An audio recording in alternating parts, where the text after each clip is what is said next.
राहतील। आपल्याला पूर्ण विस्तृत कल्पना आहे। संत श्री तुकाराम महाराज आणि संत श्री ज्ञानेश्वर महाराज दोन्ही पालखी 20 तारीखला पुणे शहराला प्रवेश करणार आहे। या विषयावर पुणे शहर पोलीस दल यांची विस्तृत बंदोबस्ताचे नियोजन करण्यात आलेली आहे आणि सर्व दृष्टिकोनातून कायदा व सुव्यवस्था असतील, वाहतूकची नियोजन असतील, महिला सुरक्षाचे विषय असतील, ओव्हरऑल कोणताही प्रकारची आपत्तीजनक घटनापासून प्रिव्हेंटिव्ह उपाययोजना करण्याची असतील, सर्व विषयावर योग्य नियोजन करण्यात आलेली आहे। सर्व विश्वस्तांची आणि सर्व संबंधितांची वेळोवेळी चर्चा करण्यात आलेली आहे। प्रत्यक्ष रस्त्याची पाहणी पण आमचे स्वतःचे तसेच माननीय श्री मुरलीधर मोहोळ यांचे सोबत तसेच आमचे लोक इतर सर्व संबंधितांसोबत वेगवेगळे रस्त्याची पाहणी करून आवश्यक उपाययोजना करण्यात आलेली आहे। वाहतूकचे जे डायव्हर्जन्स आहे त्याचे विस्तृत नोटिफिकेशन पण काढण्यात आलेली आहे। एक व्हिडिओ पण तयार करण्यात आलेली आहे ज्यामध्ये जे डायव्हर्जन पॉईंट्स आहे किंवा पार्किंग स्थळ आहे त्याची पूर्ण कल्पना यामध्ये देण्यात आलेली आहे। QRT पथक, BDDS, अँटी सबॅटॅज चेक टीम्स अशा प्रकारचे नियोजन पण वेगवेगळी ठिकाणी करण्यात आलेली आहे।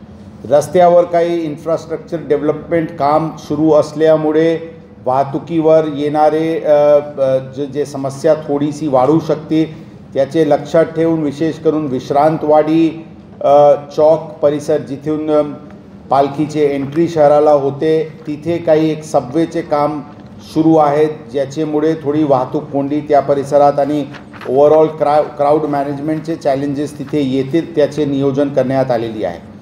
त्याचबरोबर मुक्कामाचे ठिकाण असतील किंवा गाडीतल जिथे जास्ती क्राऊड असते त्याचे पण नियोजन करण्यात आलेली आहे आणि दिवे घाट परिसरात जे घाट परिसरात रोड वायडनिंगचे काम सुरू आहे आणि रिसेंट जे माउंटेनस टेरेन एरियाजला ब्लास्टिंग करण्यात आलेली आहे आणि पाऊसचे हे सीझन आहे त्याचे लक्षात ठेवून कोणताही प्रकारची लँडस्लाईड सारखे स्थिती होऊ नये तसेच लोकांची सुरक्षाला काही विपरीत परिणाम होऊ नये यासाठी आवश्यक खबरदारी घेण्यात येत आहे। NDRF टीम्स विश्रांतवाडी आणि दिवेघाट या परिसरात राहणार आहे त्याचे रेकी पण होतील। काही आपत्तीजनक घटना घडली तर इमिजिएटली रिलीफ रेस्क्यू टीम्स पूर्णपणे सुसज्ज ठेवण्यात येत आहे। यावर्षी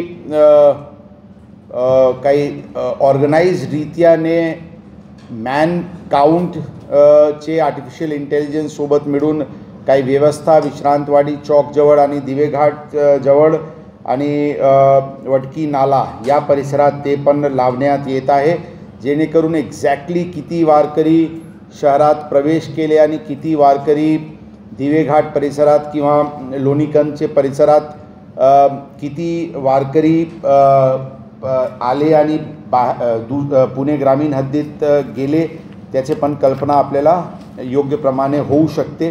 त्या दृष्टिकोनातून हे व्यवस्था करण्यात येत आहे। पालखीचे ट्रॅकिंगसाठी एक ॲप ऑलरेडी एक लिंक सर्क्युलेट करण्यात आलेली आहे आणि पालखीवर GPS असल्यामुळे त्याचे लोक जर वापर केले तर जिथे त्यांना दर्शन घ्यायची आहे त्यांना एक्झॅक्ट कल्पना होईल तर आम्हाला गर्दी कमी करण्यामध्ये मदत होईल। लोकांनी त्या लिंकवरून ते पालखीचे लाईव्ह लोकेशन्स बघू शकते। आता एकंदरीत या पूर्ण पालखी बंदोबस्तमध्ये अप्रॉक्सिमेटली 6500 अधिकारी आणि कर्मचारी या बंदोबस्तमध्ये लावण्यात येत आहे आणि आजपासूनच वेगवेगळे ठिकाणी आमचे अधिकाऱ्यांचे ब्रीफिंग आणि रिहर्सल्स इत्यादी सुरू करण्यात आलेली आहे आणि पूर्ण यंत्रणा पोलीस दल वेगवेगळे प्रशासनचे वेगवेगळे इतर विभागांसोबत समन्वय साधून योग्य कारवाई करत आहे। पालखीचे विषयाव्यतिरिक्त एक प्रेस नोट आणखी आपल्याला काही नोट देण्यात आले असतील. एक गंगाधाम रस्त्यावर काही उपाययोजना, जे काही ॲक्सिडेंटची प्रकार घडली होती त्या दृष्टिकोनातून जे आमची व्हिजिट पण झाली होती, काही प्रतिबंधक उपाययोजना आणि रेग्युलेशन्स जे जड वाहन इत्यादीचे आहे त्याच्याबद्दल करण्यात आलेली उपाययोजनाची एक नोट पण आपल्याला देण्यात आलेली आहे. आणि या काळात आणि याचे पुढे पण जड वाहनांची योग्य रीत्याने नियोजन करून त्यांच्यामुळे ॲक्सिडेंट्स होणार नाही याची विशेष खबरदारी घेण्यात येत आहे.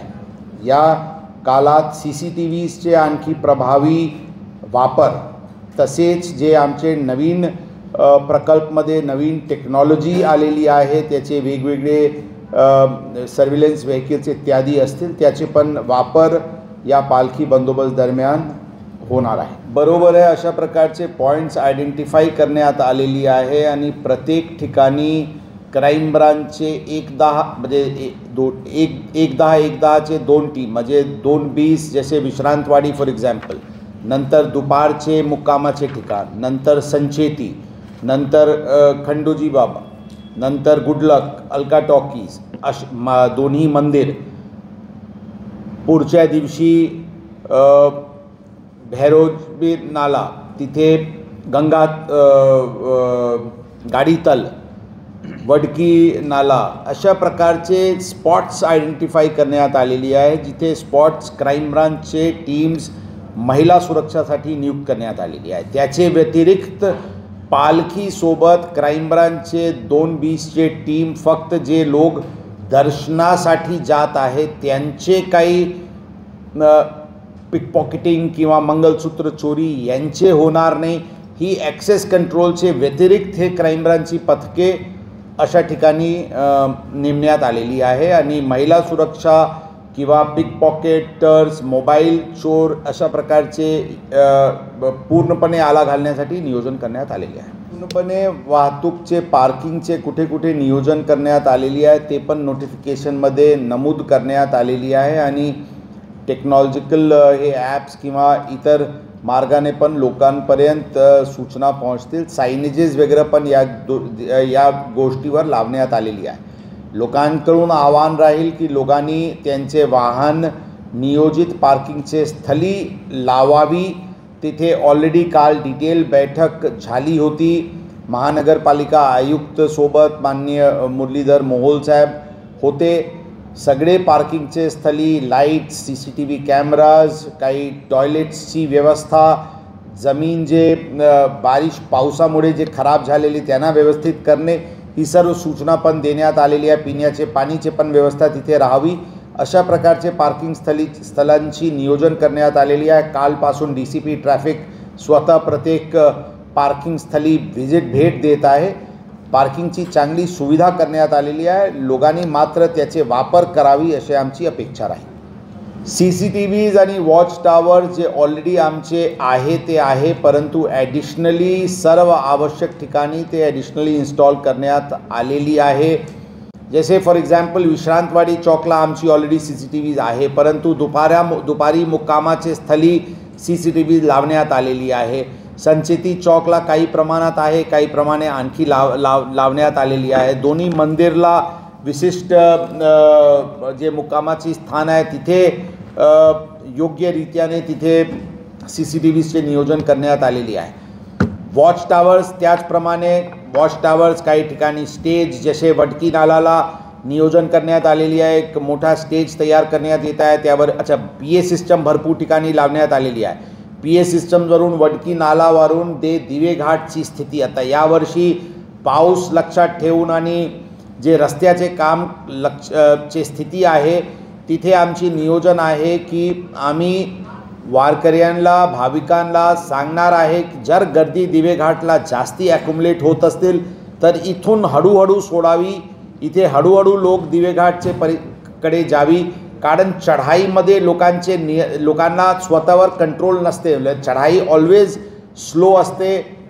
जे डाऊनहिल ट्रेक आहे ते कधी फास्ट होते. तर दिवे घाटला काही स्टॅम्पीड सारखे स्थिती निर्माण होणार नाही यासाठी क्राऊड कंट्रोल PA सिस्टम आणि आमचे पंडालचे मार्फतीने क्राऊड रेग्युलेशन करण्याची पण नियोजन करण्यात आलेली आहे आणि त्याचे व्यतिरिक्त इतर ठिकाणी गाडीतल असतील,